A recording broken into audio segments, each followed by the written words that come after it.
Ini dia kawan-kawan biang keroknya sudah pulang dari tukang bubut. Mari kita cek lagi rumah bearingnya. Oke, ini sudah 13 mm. Jadi nanti kita pasang snap ringnya. Jangan lupa ganti lahar mimisnya.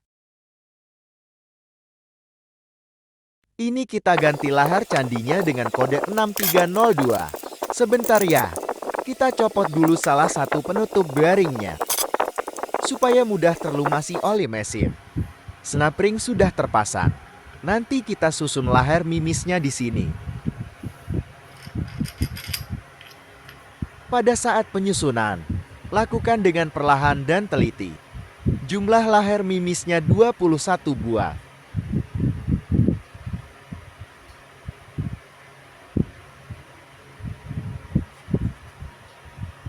Ini sudah penuh lahar mimisnya. Setelah itu, dorong saja asgarnya ke bagian dalam. Setelah itu, pasang kembali penguncinya. Pastikan tonjolan di ring penguncinya masuk ke lubang asgar candinya. Karena fungsi tonjolan itu adalah untuk mengunci pergerakan as gigi candi atau gigi Borobudur. Jika pengunci sudah terpasang dengan baik, selanjutnya pasang ringnya.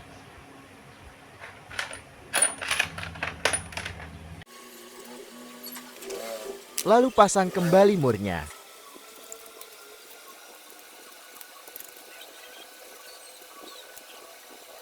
Sebelum melakukan pengencangan, alangkah baiknya pasang tutup koplingnya terlebih dahulu, supaya oli tidak rembet dari tutup kopling. Simak baik-baik ya kawan, supaya tidak gagal paham.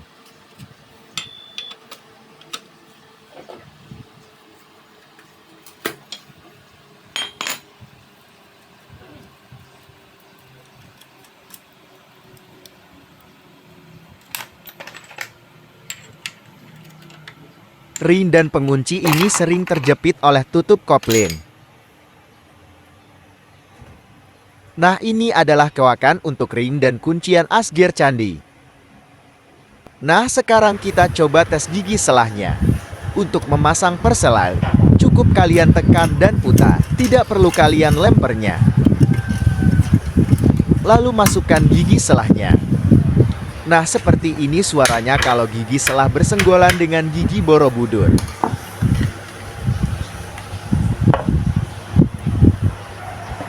Cara pasangnya mudah kawan.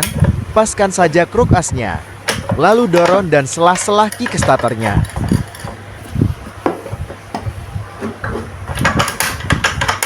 Untuk menghindari kerja dua kali, kita tes dahulu gigi Borobudur dan gigi selahnya. Setelah rengkes terpasang rapat, selanjutnya kita coba putar gear candi atau Borobudurnya. Hal ini bertujuan untuk memastikan gigi selah dan gigi Borobudur tidak bersenggolan. Karena apabila gigi selah bersenggolan dengan gear Borobudur, itu bisa mengakibatkan gear Borobudur ausi. Karena ini sudah aman, kita buka lagi rengkesnya, lalu pasang as rodanya.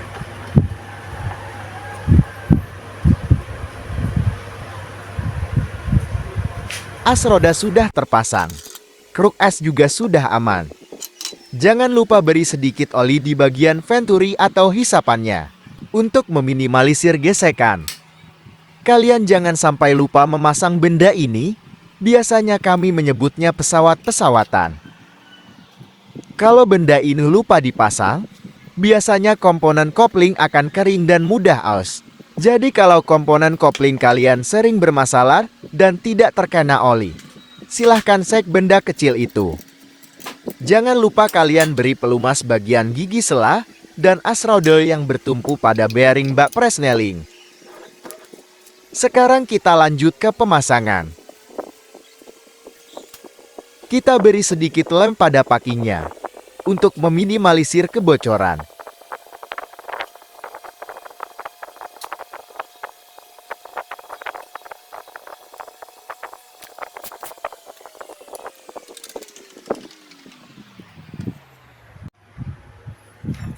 Lanjut ke pemasangan rengkes bagian kanan.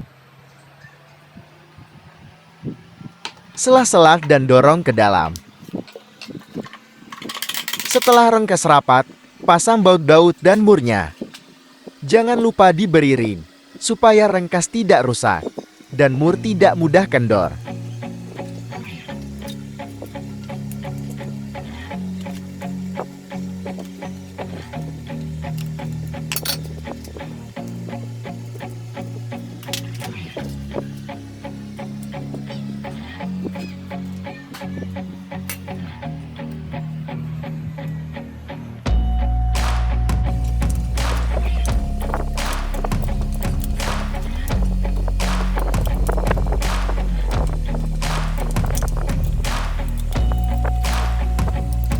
Sekarang kita pasang bak presnelingnya.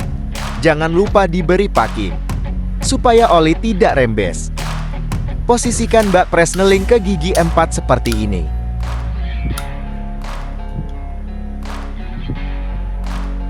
Satu, netral. 2, 3, ingat, K4. Jangan lupa diberi gries atau gemuk. Bagian roller bak presneling, bagian dalamnya, dan bagian as komandonya. Supaya mudah dalam oper gigi dan lebih awet bak presnelingnya.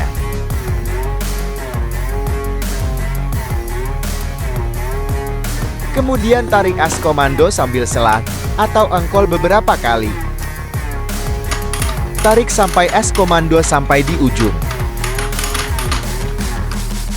Setelah itu, tinggal masukkan bagian pengait bak presneling ke as komando. Benda ini harus masuk ke koker di as komando.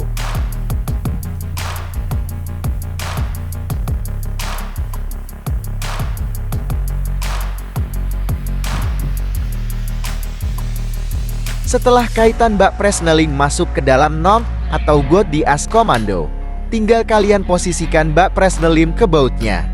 Setelah itu dorong bak presneling ke dalam. Lalu selah-selah, posisikan bak presneling ke posisi netral, antara 1 dan 2. Sampai di sini, kami yakin kalian sudah paham cara membongkar dan memasang bak presneling Vespa klasik. Bila kawan-kawan punya pertanyaan, silahkan cantumkan di kolom komentar.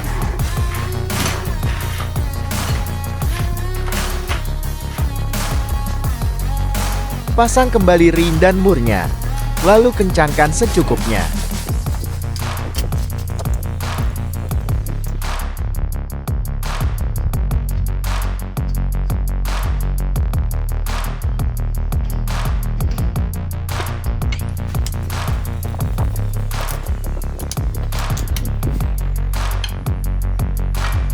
Karena ini mesin Vespa as besar, tentu ring baja koplingnya punya cokan untuk rumah spin kopling. Luruskan cokan spi di ring baja dengan lubang spi di kruk as. Sebelum memasang spi, alangkah baiknya diberi gris atau gemuk supaya spi tidak gampang jatuh ke dalam mesin saat pemasangan kopling.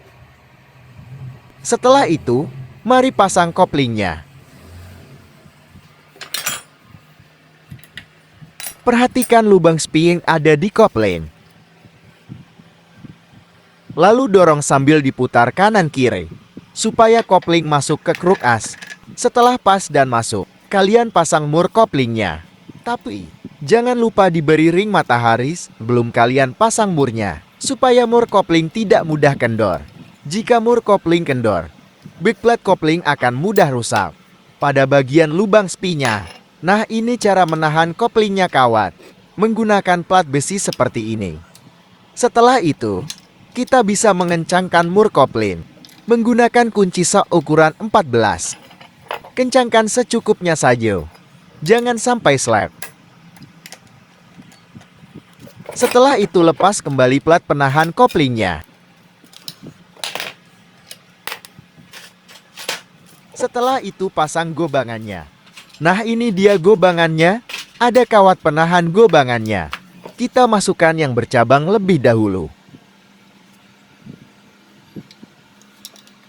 Lalu congkal ke dalam bagian sebelahnya.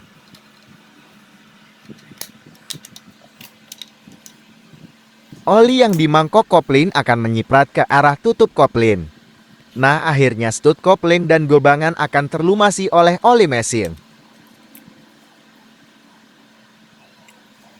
Nah, ini O-ring. Tutup koplingannya sudah gepeng dan kaku. Bisa membuat rembes oli mesin. Langsung kita ganti saja, supaya aman. Setelah kalian lepas O-ringnya, jangan lupa kalian bersihkan terlebih dahulu bagian rumah O-ringnya.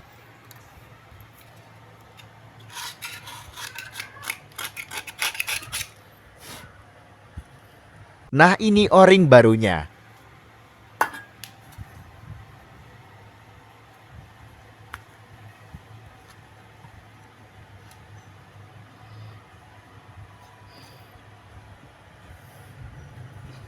Sebelum memasang stud, alangkah baiknya diberi grease di bagian rumah studnya. Untuk membantu pelumasan, dan sebagai lem untuk stud kopling, supaya tidak mudah jatuh.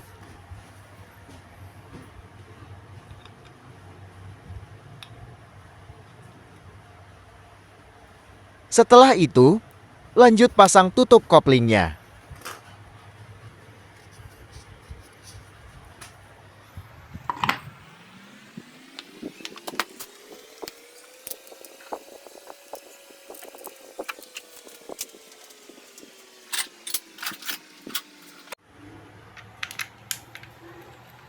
Bautnya ada 3 PCS.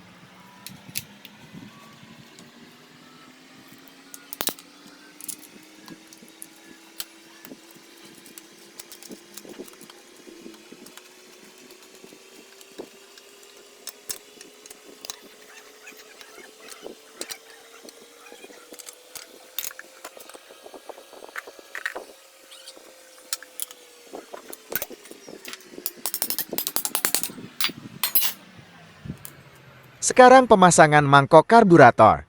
Jangan lupa diberi packing yang baik.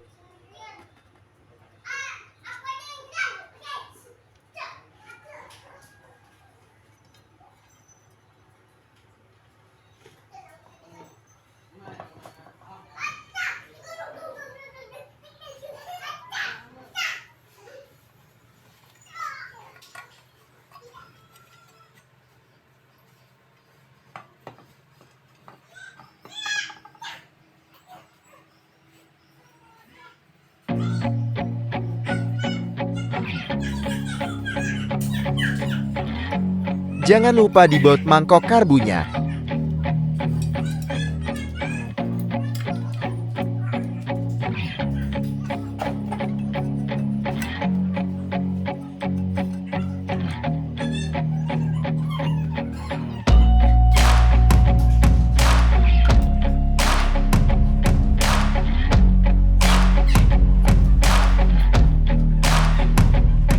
Lalu beri packing karburator. Baru setelah itu, pasang karburatornya.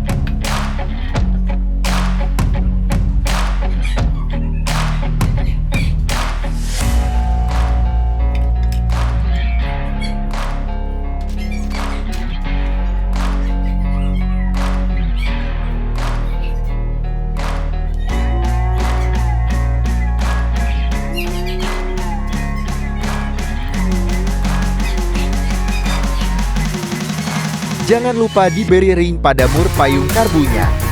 Nah, seperti ini ringnya. Fungsinya, supaya mur payung karbu tidak mudah kendor. Kencangkan secara bertahap dan menyilang, supaya karbu tidak melengkung.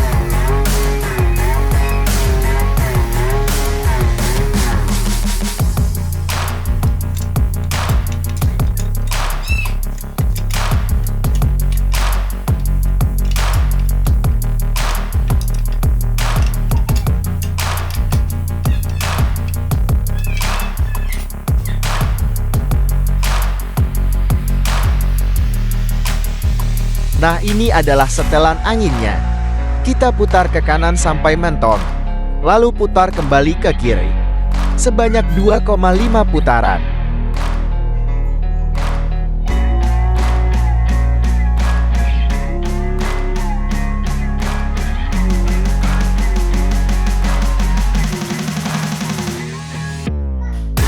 Pasang kembali tutup tromolnya.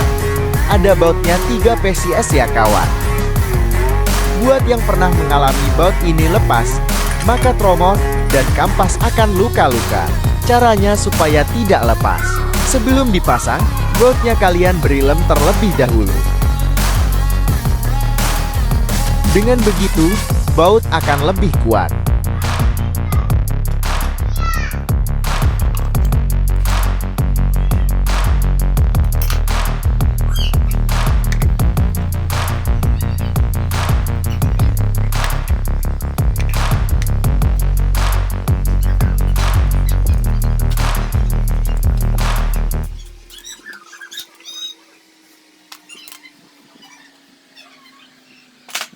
Sekarang mari kita pasang pistonnya. Tapi ingat, karena ini 2 tak, harus ada leher pen pistonnya. Jangan lupa diberi pelumas di bagian leher pen dan pen sayernya. Setelah seher atau piston terpasang, jangan lupa pasang snap ringnya.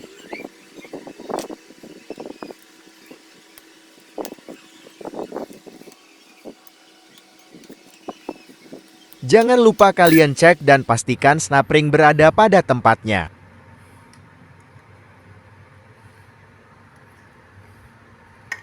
Ini pistonnya udah ukuran 12R atau piston terbesar di mesin Vespa 150 cm3 standaran.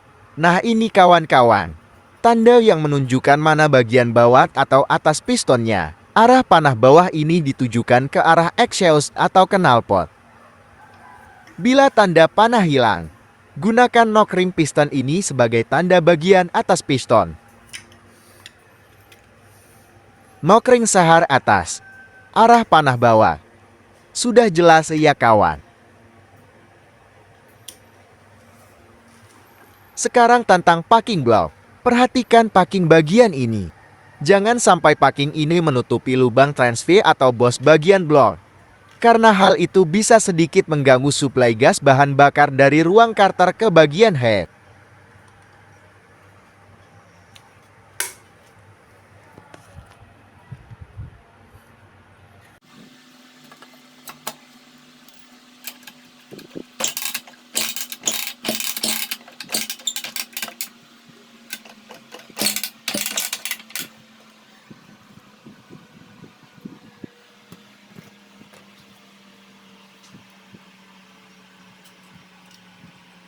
Nah ini lubang busi yang kemarin selen.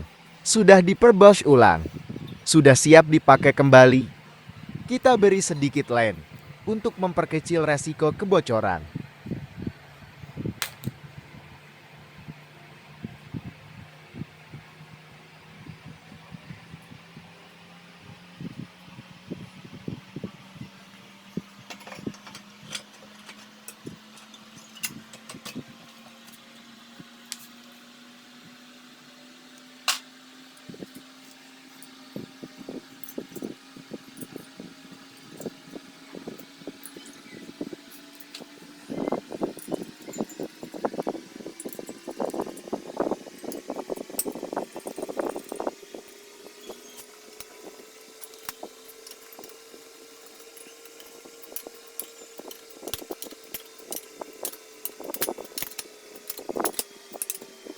Sudah 80%.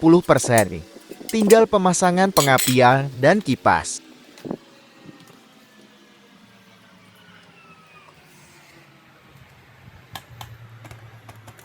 Sekarang pemasangan nahpur atau kern.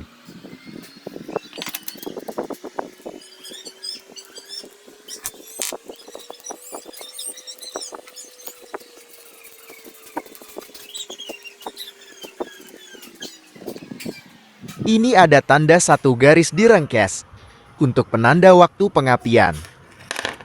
Dan ada tanda huruf A di samping ada IT. A itu advance atau lebih maju. Sedangkan 1T itu ignition timing untuk waktu pengapian standar. Jadi ini tergantung selera kawan-kawan. Kalau mau maju sejajarkan huruf A ke garis di rengkes atau sebaliknya, kalau mau lebih mundur, sejajarkan dengan ET. Jika ingin menggeser nahpur, pastikan kalian sudah mengandorkan 3 PCS baut pengunci nahpur. Silahkan kawan-kawan cari posisi paling nyaman untuk Vespa kalian.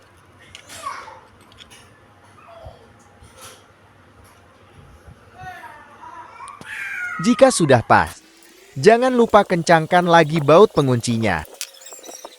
Nah, sekarang untuk jalur kabel mesin Vespa PX 150 dan kawan-kawannya.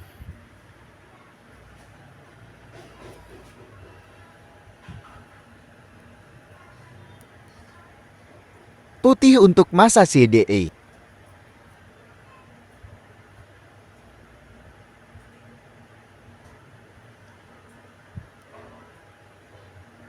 Lalu hitam untuk masa lampu-lampu.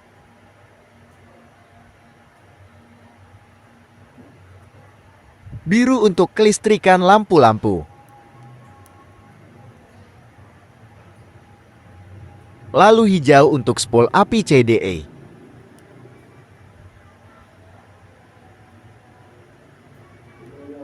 Terakhir merah untuk pulser CDE.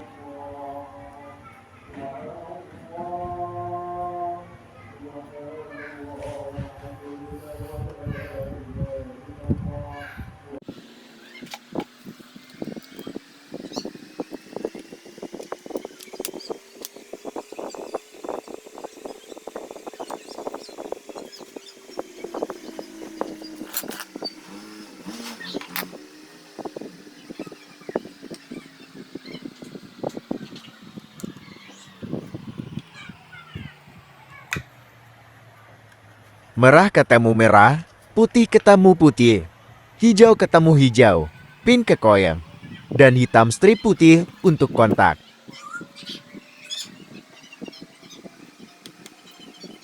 Jangan lupa disolasi bagian sambungannya untuk menghindari konslet.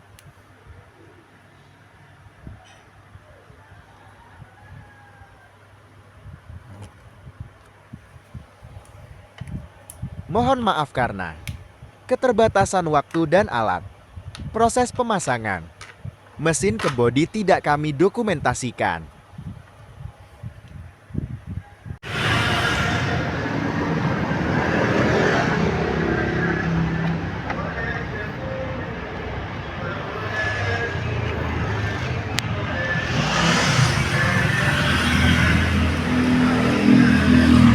Coba bang, yang lain bang.